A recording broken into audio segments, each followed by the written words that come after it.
What's up, everybody? Welcome to State of the Nation, the Athletics Raiders podcast. I'm Jimmy Durkin, joined here in Alameda by Vic Tafer. What's going on, Vic? Hey, man. How's it going?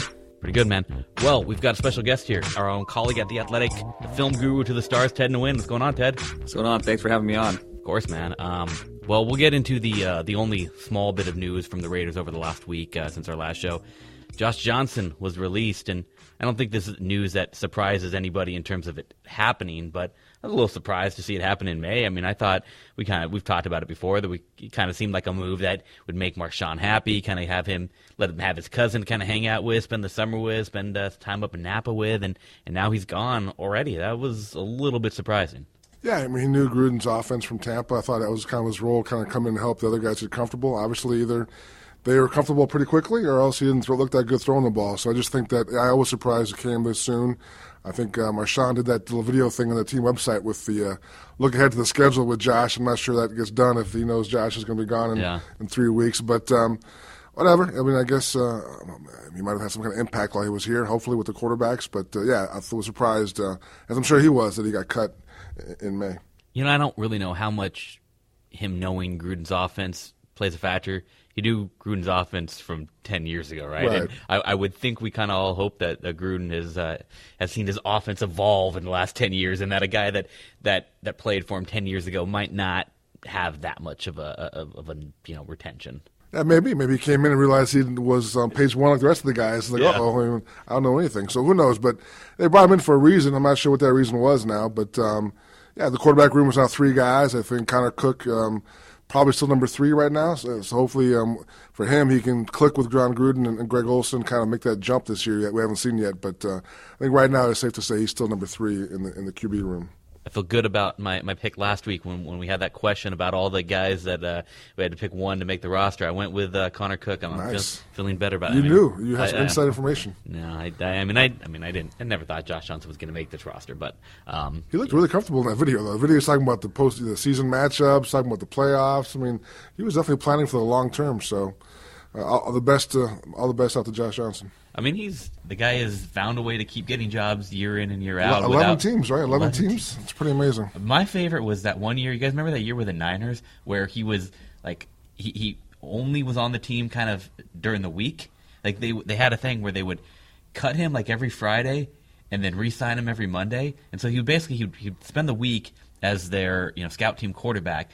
But then they had a guy, Bubba Ventrone, that was a special teams player for them that they would want on game day. So they had like a month there where they were like cutting him every Friday or like Saturday and then re-signing him on Monday. So he'd spend the week practicing with him, and then he'd get cut before game days, and they'd bring Bubba Ventrone up to play special teams for him on game days. So you wouldn't get the game day checks? That's pretty harsh. Yeah, I would not be happy. But no. Maybe that's why teams like him, because he could simulate like an athletic quarterback in practice and that kind of thing. I mean, and he's obviously not a guy that's going to make waves about, okay, I'll come in for however long you need me, I guess. Right. But all right, let's move on. We've got Ted here for a reason. We want to kind of have him break down some of these draft picks from the Raiders. We talked with Kolton Miller last week, and we've obviously talked a lot about Kolton on the show. What are your impressions? I know you did a film breakdown for us right after he was drafted. What do you see out of him? What is he going to bring to the Raiders here in year one? Well, I mean, first of all, you look at his body and his athletic ability. He's 6'8", and he can move. He did extremely well in the combine, and I think that's very tempting for coaches to see that kind of mold and want to bring him in, coach him up, fix his fundamentals. But at the same time, he's really far behind in his technical development, and I think he mentioned some of those things last week on a podcast with you guys. He talked about his footwork. One of the things that I saw was he had a false step in his pass set, and that could be pretty difficult to fix. It was a lot more prominent in the beginning of the season, but it got better towards the end. But he would still do it here and there, so that's something that definitely has to get fixed. It seemed like something small, but when something like that is so ingrained in your muscle memory, it takes a while to coach out of you. So hopefully he could work with Cable during camp and kind of take that bad habit out.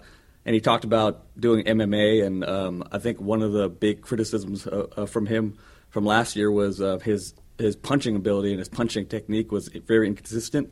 So hopefully, with some of that UFC training, can kind of help him with his punching and hand usage. And he talked about his pad level, and obviously for a 6'8" guy, it's very difficult to get down low.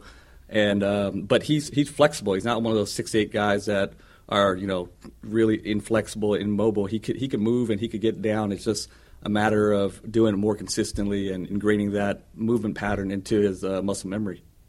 He mentioned he had it wasn't a smooth transition from right to left tackle in college. It took him a while to get used to playing on the left side. So that's why I think they're going to focus him on the left side now, which I think is interesting because I think if he doesn't quite pull it off, if he's not ready to play day one, he might be a backup to Donald Penn this year and not be a factor in the right side. You have Brandon Parker maybe on the right side or somebody else. So I think it's interesting that he's not a guy who's going to move back and forth. I think he's looked at solely as left tackle, if not this year, then next year, and not really in the mix, I think, at this point at right tackle. Yeah, I think that's the right move to let him focus on left tackle instead of moving him to, putting him at right tackle for his first year and then moving him later just because he has so much to catch up on from a technical perspective. I don't think it's going to be easy for him to go to right to left just like that. Yeah, I mean, I remember remember that game in New Orleans in the opener in 2016 when Donald had to go over and play right side.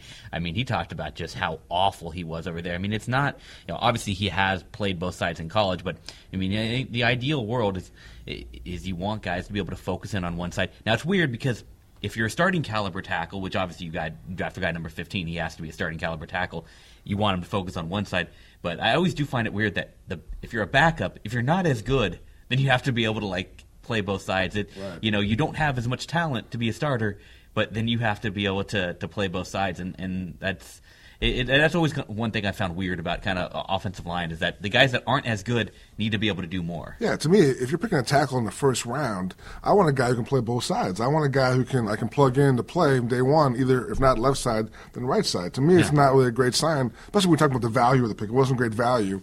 If a guy solely can fit this peg. If not, we got to hold off for a year and have him sit for a year, which I think, again, I understand the upside. I know the Raiders love him. Tom Cable loves the guy, so we'll see what Tom can do with him. But I just think it's interesting that he won't be in the mix at right tackle. Especially when you figure that you're talking about last year, their first rounder, they got nothing out of. Yeah. 2 years ago, their first rounder, they got little out of, it was good, not great.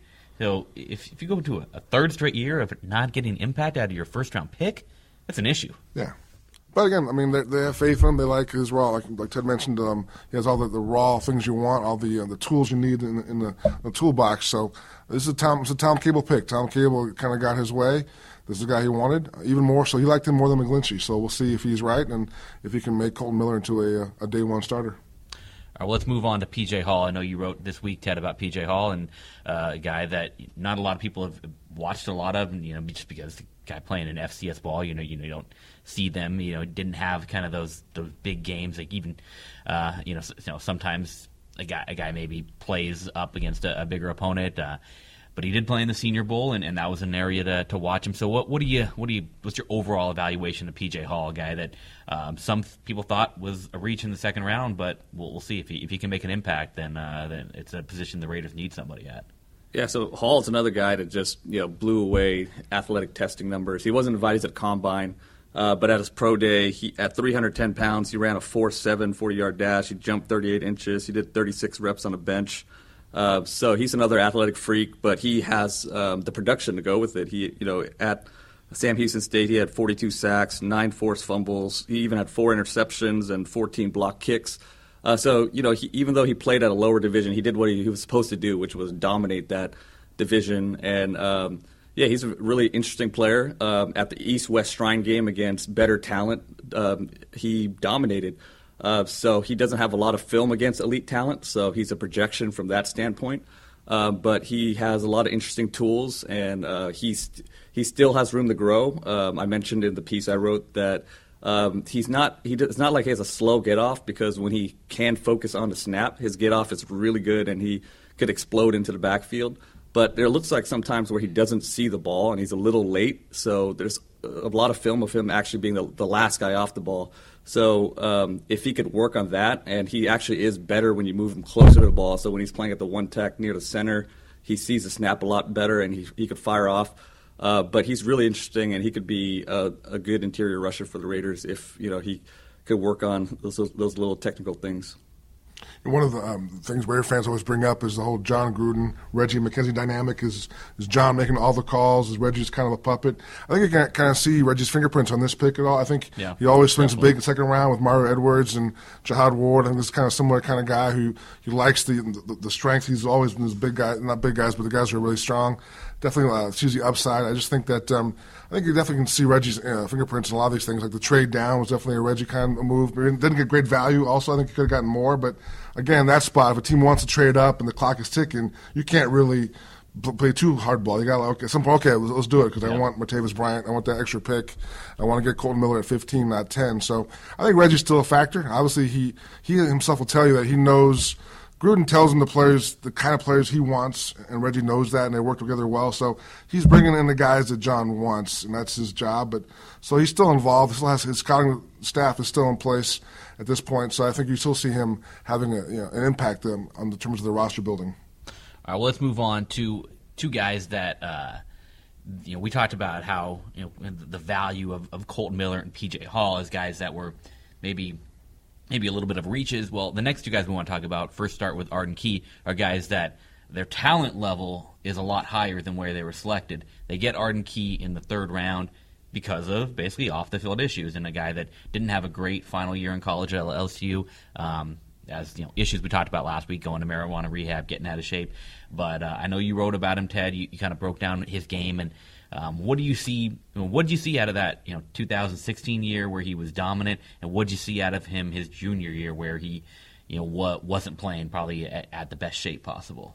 Yeah, in 2016 he looked like a completely different player. He was playing. He was a little light. He played around 230 to 240 pounds. So some people thought he had to add some weight. But the way he moved and the speed off the edge, the way he bent was just ridiculous. I mean, if you watch that film, it totally warranted that top 10 pick that he was getting after his sophomore year. But then, you have the off-season issues with the marijuana rehab. And then he had shoulder surgery against the medical advice of the LSU staff, which some people find a little more concerning than the actual marijuana rehab. And he basically didn't have an off-season coming into his junior year. He ballooned up to about 270 pounds and just didn't look good playing at that weight. As the season went along into his senior year and he lost some weight, he started to look a lot better. He had his best game of that season against Alabama against two really good tackles. So that was an encouraging sign. Then the offseason came and he just didn't do too well at his pro day, didn't put up great numbers. So that's another red flag there. But it might have been because he was trying to lose too much weight too quickly. This is a big gamble, obviously. There's a lot of red flags with Key, but if he could return to anywhere near that 2016 level, he could be a really good situational rusher, third rusher for the Raiders. Yeah, I think, the draft is always tough. You always have guys who have risk and upside. Obviously, he has a lot of red flags.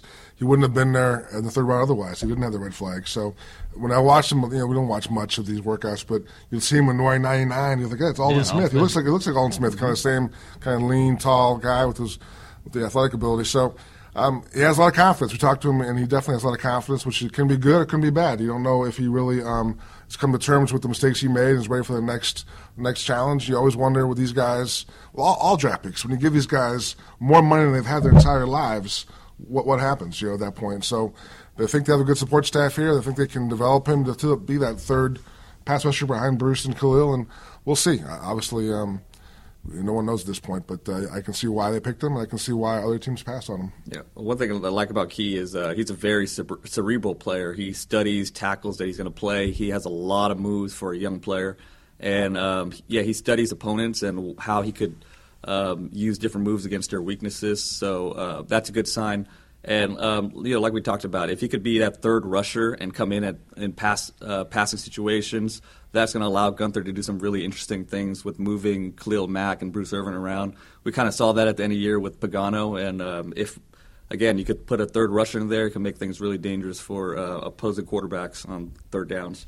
I mean, when's the last time they've had a third rusher? I mean, you go back over the last, started 2015, they had Khalil, Alden Smith, and Justin Tuck for a few games. For the last couple of years, we've been just talking about who can they get to be a second rusher because they haven't been utilizing Bruce Irvin enough in a pass rushing role, and he hadn't, finally, kind of at the end of last season, is when he hit that spark with Pagano's defense. But it's been a while since they've even had a second pass rusher. If they can suddenly have a third guy, I mean, because the last couple of years, I mean, they've been rolling out guys like James Cowser, Shalik Calhoun as their kind of third rusher. I mean, Khalil could never take a break, could never get off the field just because they didn't have anybody. Yeah, I know Bruce is excited about this year, not only because he'll be pass rushing more often, but also he'll be probably playing less. I think he can probably be more effective if he played less snaps, and he played a lot last year. And he'll never say that he wants to come off the field, but obviously he knows he can be more effective if he played less and had more of that burst more often. And he desperately wants a 10-sack season. I mean, he's talked about that a lot. He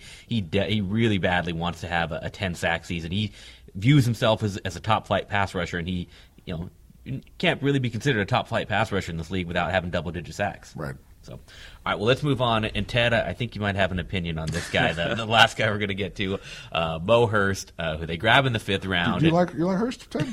I like him a little bit. Okay, I didn't know that. All right. And when we talk about red flags, I mean, he's got a white flag with the red cross over it. Nice. That was good. But we're not going to get into the whole medical stuff. I mean, that is what it is, and they're comfortable with where he's at now. It's going to be a year-to-year thing. So let's talk about Mo Hurst, the player. If they have Mo Hurst, the player, out there, what are the Raiders getting? This guy just has a ridiculous burst off the ball. If you watch his film, he's always like 2 yards into the backfield before anybody even offensive lineman even takes his first step. So that's the first thing you notice. And he moves around the line so effortlessly. Michigan would put him at nose tackle right in front of the center and blitz him into a B gap or fake into the B gap and go into the A gap. So they do all sorts of movement things with him. And he's the best pure pass rusher for interior player in the draft, and just being able to get him in the 5th round if he's healthy, he's going to be huge for the Raiders, I think. And he's a great fit for Gunther's system. He's perfect for that system. So it's a great pick if you don't factor in the white flag, like you mentioned, and hopefully he's all good to go and fully healthy this year, and he should definitely be an impact guy. Yeah, I think some people downgrade him because he could get driven back on, if he gets double teamed sometimes, but he's not that sort of Vita Vea player where he's going to hold up against double teams. He's a guy that's going to shoot gaps, and he does that at an elite level. I mean, and it's a position they so desperately need. I mean, They haven't had anybody to be able to rush from the interior. I mean, you go back to Mario Edwards a little bit in those sub packages. His rookie year was kind of making some progress, doing well there, but then he gets hurt and has never been the same player. I mean, they need somebody to be able to step up on that defensive line. Yeah, it's much easier to double team another edge rusher on the other side, but it's a lot harder to do to double team an interior rusher and double team Mac at the same time. So I recall back at the combine when John Gruden called out Mario and said, "Hey Mario, I hope you're listening to this. We need to." And now obviously the pressure is even more on him because they brought 2 guys in Hall and Hurst who can kind of even take his place maybe. So I think Mario has to have a big offseason and a big training camp. Contract year for him too. Yeah. I know you were talking earlier about P.J. Hall, and that's a Reggie pick, and you referenced Mario Edwards and Jihad Ward. You realize you just got the whole Raider fan base up in arms about that. Now they all hate P.J. Hall. No, well, Mario obviously Mario showed flashes. I mean, Mario obviously can't stay on the field, but he disappears at times when he's on the field. But he's shown flashes. You can see why he was picked where he was. You can see the upside. Jihad Ward just was a guy who was a physical specimen who didn't quite have anything. I won't say anything. Didn't have what it takes upstairs to kind of make that jump. Yeah. And I think obviously you're the Cowboys. You have a need there. See this guy. The video, that guy's huge. That guy moves pretty well. Let's take him. But you won't know what you have till he's in the building. Then they're going to see, oh, wait a minute, this guy may not be what we thought he was. Yep. All right, we're going to move on. We're going to do a little bit of a roundtable discussion. We got 3 topics we're all going to address, and we're going to start with, after all these off-season moves, after all the signings and the draft, what's still the weakest spot on the Raiders roster? And we'll let Ted Batt lead off on that one. So I think right tackle is definitely a questionable position for the Raiders. They drafted Miller, and like we talked about, they're going to try to develop him on the left side. And I don't think it's wise for him to move to the right and then try to move him to the left later on. So with the right tackle, I think the projected starter right now is, I can't pronounce his name. Breno. And he's just definitely, he hasn't had a good couple years, so it's not very encouraging to see him as a projected starter. I like David Sharp. I know maybe not a lot of people like David Sharp, but I think he has a lot of potential. And I know he was playing left tackle, but maybe with Miller coming in, maybe he'll come over to the right side and compete. Kirkland was having a good camp, good preseason before he got hurt. So maybe he could compete. I know you said last week the staff didn't really like any of the backup tackles, so far. But it's mini camp. I don't think they're hitting each other yet, and you can't really judge an offensive lineman before you're actually hitting people. He might not look too good when you're doing all these footwork drills out of pads, but maybe, hopefully, when they start hitting each other, then the staff could have a different idea about the right tackle position and see if Kirkland Sharp could maybe compete for that right tackle. Yeah, that's fair. I meant in terms of first impressions, in terms of like physical conditioning, in terms of picking up things in the classroom, taking them on the field. First impression wasn't great. I think Brandon Parker, to me, if you're drafting a tackle in the third round, he should be able to start at right tackle. I mean, to me, that's what you're saying. That guy, picking him that high, he can start at right tackle, and to me, he should be. I mean, if he's not, then it's a bad pick. Well, I think with Sharp, with all the talk last year, I mean, can he play right tackle, right? It's the right eye, I believe, that he's got some vision issues. He's admitted that the vision is blurry. He's not blind in there, but the vision's blurry. Do you want to have a guy playing right tackle with a blurry right eye with an edge rusher coming off the off the right, off your right side? That's a concern, and I don't know that you would, even though you would say it's weird, left tackle is a more important position. I don't know that you trust a guy with blurry vision in the right eye to play right tackle. I think you look at the NFL in terms of the O-line coaches, and all these guys have different ideas of what they want in linemen. I think when you go from Mike Tice to Tom Cable, it's a whole different thing. Like, true. Mike Tice wanted maulers. He wanted big guys, big basketball players who can get in the post and push somebody around and establish their space. Tom Cable wants more movement, he's more in footwork, more quickness, I think. So I'm not sure Sharp is a Tom Cable guy. He'll obviously have a chance to become one if he can make that jump in the offseason. But I think right now, in terms of what they're looking for, in terms of a Tom Cable lineman, I'm not sure Sharp is that guy. And he doesn't have the benefit anymore of I was the blindside protector for your son. For Luke Del Rio, me and Luke. Oh wait, never mind. Yeah, that doesn't help anymore. Luke's got no more juice. Yeah. No. All right, Vic, your turn. What's the weakest roster spot? I'm gonna go with safety. I think obviously Reggie Nelson was re-signed, and the Raider fans had a hissy fit about that one. But there's a one-time Pro Bowl player who knows the system, so I think Reggie will have a role here. I'm not sure how big a role it will be, but I think Reggie's got a little bit left. To me, the question mark is Carl Joseph. He was the first-round pick a couple of years ago. Carl's a good guy. I think he definitely does a lot of good things in the field, but I'm not sure he's got the stature to be the guy they want him to be in terms of he can't really guard big tight ends. Hasn't been the hard-hitting guy we were advertised in college. Doesn't make a lot of plays. So I just think the new staff is a little curious about what exactly Carl Joseph does well, how he fits into the system. So I think they brought in Gilchrist, who I think will play a lot of slot corner as well. I have a feeling they're going to bring in a safety at some point, maybe in camp, and a veteran guy. There's some good guys out there still.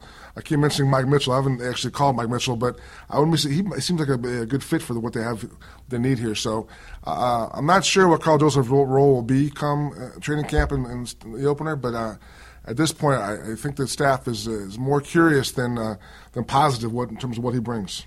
But yeah, Carl Joseph, he's a guy that is solid. He's not great. And as a first-round pick, that's always a concern. Guys that are drafted in the first round, top 15, are supposed to come in and do something. And he was an all-rookie guy his rookie year, but that was basically there was like two rookie safeties that were worth talking about, him and Keanu Neal. So those guys were the only two rookie safeties that really played any snaps. So okay, there's your all-rookie safeties. But he's not a guy that he was supposed to be this big hitter. And you look at him as soon as the first time you met him in person. Okay, wow, he's pretty. He's 5'10", listed, probably more like 5'8"-ish. Maybe it was supposed to be the Bob Sanders type. He hasn't been that. He's not a guy that we're seeing going out there and making big hits and making impact plays. And we've seen so many issues in that Raiders secondary that he has not helped solve. Yeah, the new staffs are not married to these guys at all. In terms of if you're a first-round pick 2 years ago, that means nothing to John Gruden. He wants guys who can play now. He brought all these veteran guys in to kind of play now and kind of push the young guys. So we mentioned Mario earlier, and I think Carl's one of those guys who a lot to prove quickly to the new staff, or else you won't be on the first installment of what's going to happen next season. I think Joseph's played a little out of position too because they wanted to play strong safety closer to the line, but when you're playing strong safety, you have to be matched up against a tight end, and he just doesn't have the size to play those tight ends. I think Gunther plays a lot more two deep coverages where he'll be backed off the line of scrimmage a lot more, and I think that'll be beneficial to him. He's going to have a lot more distance to run and maybe make some of those big hits that we talked about. So it'll be interesting to see how he fits into Gunther's system and whether he could be a better fit in that system than he has been playing strong safety up in a box against tight ends. All right, well, I'm going to go, and I'm going to pick inside linebacker. I mean, it's been the story for how many years now? I mean, they keep trying to just kind of plug in guys, I mean, without making huge investments. I mean, Derek Johnson comes in and, okay, he's a guy that's been a very good player at times in his career, and, there's evidence that he can still cover a little bit, but, I mean, he's 35. How much does he have left? We don't know. I mean, the Chiefs were certainly willing to let him go and not upset really to see him leave. You look at who else they've added to here, Whitehead. I mean, okay, he's a guy that's played. He's not a headliner, but he should be able to make some plays. But I mean, do you look at any of the young guys and say that's a guy that's going to be a stud linebacker in this league? I mean, who knows? I mean, Nicholas Morrow, maybe he can develop into something. Markel Lee makes a play here and there, but I don't buy in on any of those guys as really having improved this linebacker group. And it's an annual story that they don't have inside linebackers, and I still can't say that they have inside linebackers right now. Yeah, all the young guys had last year. The one guy who played both inside and outside who I thought had some upside was Corey James. He got cut because I think his knee is still in bad shape. He failed his physical. So I was a little surprised by that. You don't wait for him, but obviously it was bad enough where they felt they couldn't. So I thought he was, of all the young guys they brought back from last year, was the one guy I thought, he's at least a little interesting. But he's not here, so I hear you. I mean, I think definitely we'll see what Derek Johnson has left, and if they're not paying him very much at all, so they're not really attached to him in any kind of way. So if he's not up to par at camp and then find they need somebody else, They might call Navarro Bowman back if he's still out there. I don't think so, but it's definitely still. They didn't throw his number away. They still have it somewhere in their Rolodex. So they can always bring somebody else in also if Johnson's not up to it. But right now he's option one, and he is fired up. He wants to show the Chiefs they made a mistake. So we'll see if that works out. Yeah, I mean, the Raiders are listed as a 4-3 defense, but, with the all-spread offenses nowadays, you're pretty much on a 4-2 all the time. So you have two linebackers on the field, and it looks like Derek Johnson might be a guy that's going to be on the field a lot. Tahir Whitehead looks like he's going to be on the field a lot as well. Markel Lee is kind of one-dimensional. He's a good run stopper, but he's a little questionable in pass coverage. Morrow is actually really good in pass coverage, but he might not have that size to be a full-time player. So they do have some interesting pieces they could work around, and it could survive at linebacker, especially if Lee steps up and kind of gets better at pass coverage. They might be better at linebacker than people might think they are. If they could somehow merge Nicholas Morrow and Markel Lee, if they could just turn that into one player, that'd be solid. They'd be in a little bit of shape there. If the D line has gotten a lot better, if they want it to be, that definitely takes a lot of pressure off linebackers. These guys, the rookies come in, and Irvin's able to handle himself on the outside, and Mario has a good year. Definitely takes a lot of pressure off linebackers as well. Yeah, if they have some lanes to go up and make plays, it definitely helps. All right, well, our next part of the roundtable is underrated off-season move. We'll let you lead off again, Ted. What's the Raiders' top underrated off-season move? Maybe it's not underrated, but I really like the addition of Martavius Bryant because this is a guy with all the talent in the world. He's big, he's fast, he's a physical specimen. For whatever reason, things didn't work out in Pittsburgh, but it could be one of those situations where he just needs a new start, and hopefully with the Raiders he could do that. And he's gonna, with Martavius Bryant, he could play outside, and it'll allow Gruden to move Maurice Cooper in the slot a lot more, where we Raider fans have been wanting to see Cooper play in the slot more because he has those physical skill sets to be really successful there. Also, if Bryant does well, then maybe he'll give the Raiders some leeway to maybe cut Jordy Nelson next year and have to re-sign Bryant and have him play that number 2 receiver there. So there's just a lot of upside to Bryant, and I don't think you gave that much with a third-round pick that you got by trading down in the first round. All right, Vic, what do you got? I like the trade for Ryan Switzer. I think he might be a good fourth receiver, but I'm going to go with somebody else. I'm going to go with Leon Hall. I think obviously Gruden gets very excited about all these veteran guys he's brought in, but he's really, really pumped up about Leon Hall. Thinks he has that toughness they didn't have last year in defense. I think in his interview with Fox Sports Radio, he said that he'll bite you. He's so he's such a nasty player. He'll bite somebody, which I'm not sure is a good thing, but I get where he's going with it. Tyson in him. Yeah, and definitely this team needs a little toughness back there. I think last year they weren't, the most physical or most nasty bunch in the backfield. So I think he definitely has a little bit left in the tank. I was not the player he once was, but good enough to be a solid corner and kind of be a leadership type guy in that secondary. So I like that move. I like Leon Hall coming in and kind of bringing in some toughness and some veteran leadership to the secondary. Is he playing in a nickel, or is he playing outside? I don't know. I mean, we'll have to wait and see what he can do physically. But I think at this point, maybe on the outside. Depends on obviously we have Conley at one spot, and we have we got Melvin at the other spot probably. So probably a nickel, but. I think they want him to play, so obviously we'll have to.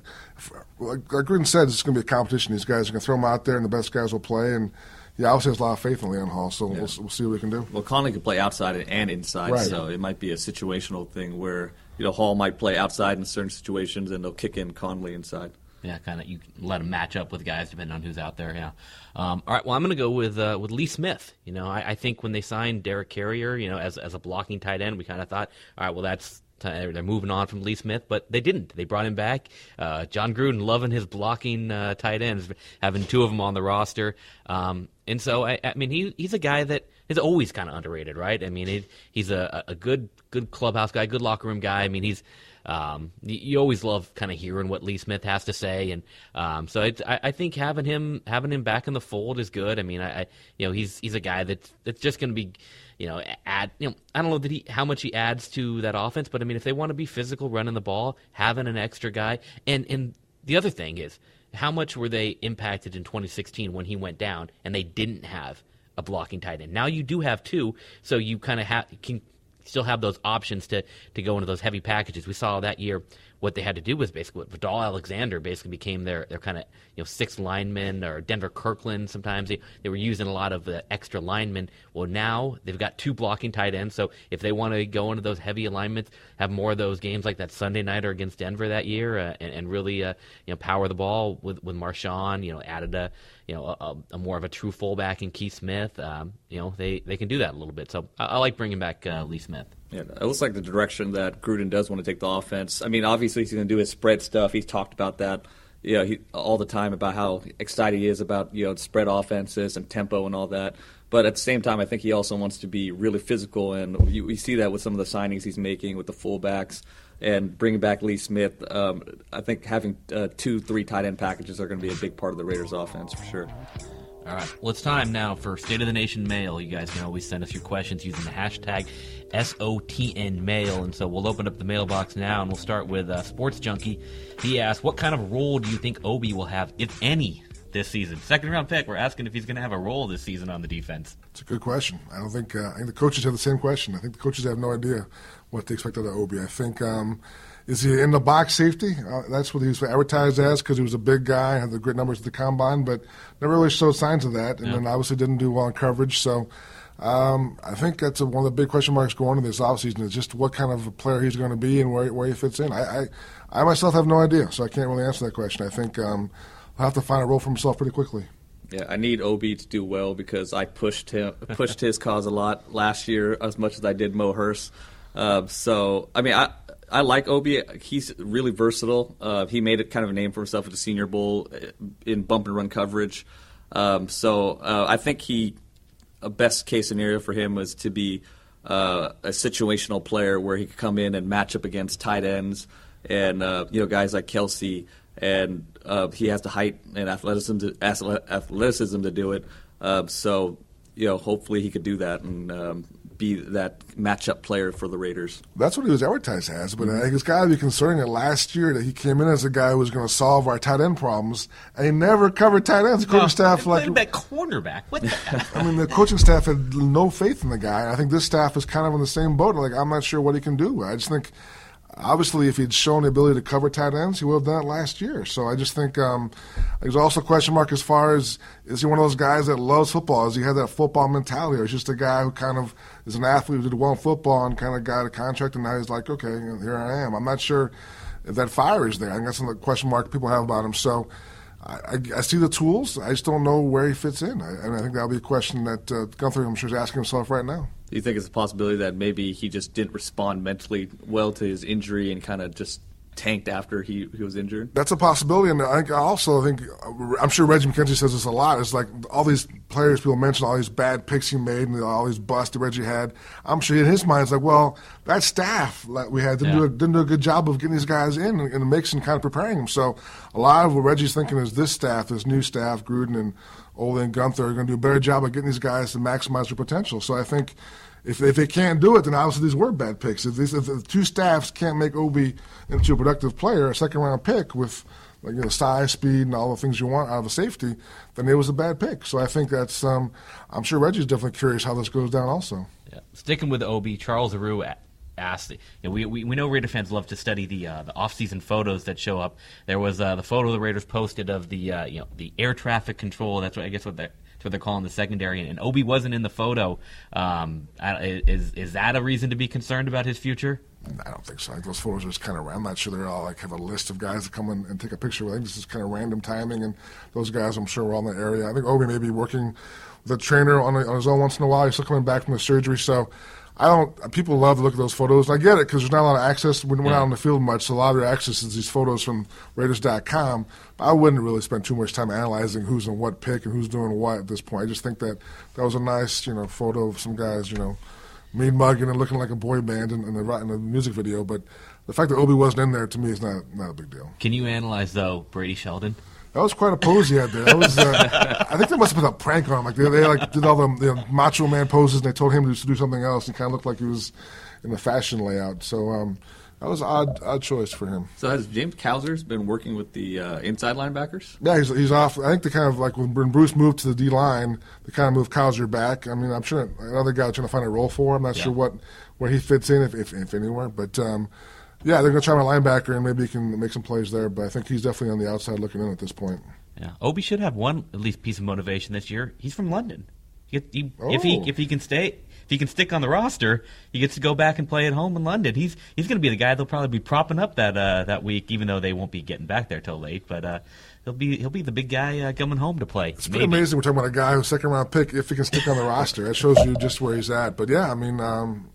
I'm sure he's a big piece of clay, and they got to try to mold him into something they can use, and that's a good project for the coaching staff. Yeah, based on the draft picks this year, it seems like a guy that they might have drafted this year as well. Yeah. All right, question here from JB. Khalil Mack knows he's going to get paid, so why?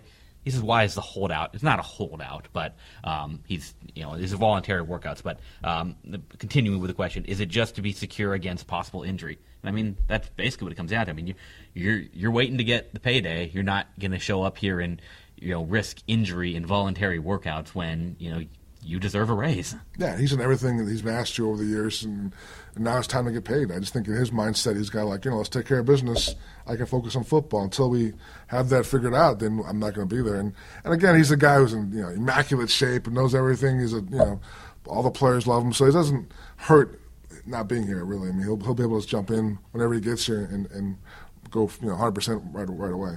Now, do you expect if end of July comes around and he still doesn't have the deal, would you expect at that point for him to hold out? It's a good question. I don't know. I don't think so, but it's touchy. It's definitely he definitely deserves. He feels he deserves to get paid now. I think he deserved to get paid last year, actually. So I think last year Reggie went into the offseason saying that it was a priority to pay him. I mean, he was publicly saying we plan to give him an extension this offseason. Then all of a sudden they pay Derek, they pay Gabe, and oh, I'm sorry, Khalil, we actually don't have enough money to pay you yet. I mean, Khalil handled it well, but I mean, there's reason to be annoyed by that. Right, and they had some flexibility because he was a first-round pick. You can always, you have the option, and even if you want to go another year, you can do the franchise tag. So there was reasons why they went the other guys first, but definitely Khalil wants his respect. He wants to get paid. He's defensive player of the year a couple of years ago. He's a top guy and definitely one of the franchise centerpieces. So they want to get it done. He wants to get it done. It's a lot of money. That's where we're at now, trying to figure out how that all works in terms of the dollars. But I expect it to get done at some point, but not anytime soon. All right, question here from Ryan Duffy. Everybody loves Donald Penn, but what are the chances we see both rookie tackles starting at some point this year? Not necessarily week one, but at some point. Pretty good, I think. Yeah. I mean, I think Donald will start off as the starter at left tackle. I think he's motivated. He's in good shape. He's definitely still one of the top tackles in the league. I think, like you mentioned, Kolton Miller still kind of a project.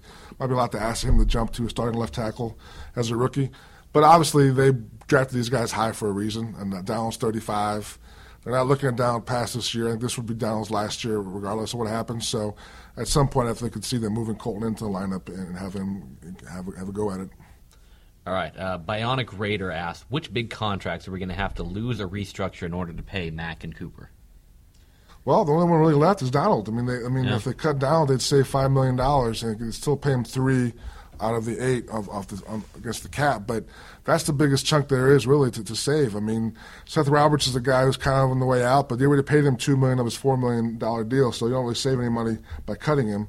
If you can trade him, that's probably the best option with him. But I think Jared Cook is pretty safe. He's a guy who was mentioned earlier in the offseason as a possible guy you can save some money with. But from what I hear, that they like him, and he's kind of the only really pass-catching guy they have at this point. They're kind of a threat down the field there at tight end, so I think he's safe.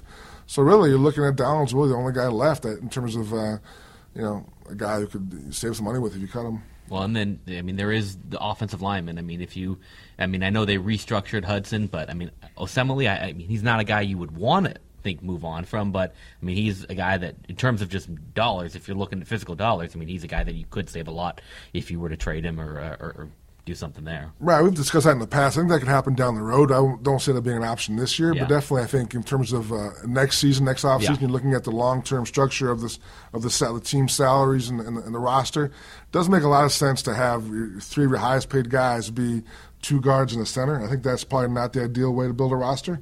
So I think at some point you may have to trade one of those guys to kind of reset the whole thing, but I wouldn't see that happening anytime soon. Yeah, it's a little off topic, but if some of these D-line draft picks from this year work out, you could end up saving a lot of money in the D-line. And like we talked about, if you have a good D-line, you don't have to necessarily spend a crazy amount of money on different positions like linebacker and maybe even a little bit with the defensive backs, because your defensive line is creating pressure and it just kind of helps out the defense. And if you can do that with cheap rookies, then it's just much better for your roster building. Yeah, definitely. All right, we've got a couple running back related questions that will blend together. Andrew Strubinger asked, any chance the Raiders go after another running back? I'm surprised that Gruden trusts the talent that follows Lynch on the depth chart. And then going along with that, D.L. Reed says, DeAndre Washington and Jalen Richard have a duplicate running back skill set. Which one does Gruden send packing, or are both gone? What do you guys think on the running back position after Marshawn Lynch? Well, I think definitely they could add someone. Doug Martin's making peanuts, so he's definitely a guy who's kind of has to show what he can do, and he'll have a role if he plays well. If not, they can move on pretty quickly. So I think Gruden's excited about him, but at the same time, not married to him at all. I think the two young guys obviously are very similar. I know when Bill Musgrave was here, he would get frustrated at the fact that he had two guys who did exactly the same thing. It's hard to really to develop roles for everybody when two guys are exactly the same kind of guy. I know they're not exactly the same, but they're very similar. They're the exact same size. Both have similar bursts and inside running abilities, and so I just think that my bet is one of those guys is not here come day one. I'm not sure which one. Obviously, I have no idea what the coaches think as far as each guy goes. Jalen probably does a little more as far as special teams wise, and may have more big play ability. Yeah. But DeAndre also has shown really well in the red zone areas. He definitely has a nose for the goal line, so I definitely see why some people are still high on DeAndre. So I think that'll be a good battle. I think one guy will survive. And based on how Doug Martin does, you could definitely bring in a veteran guy at some point in camp.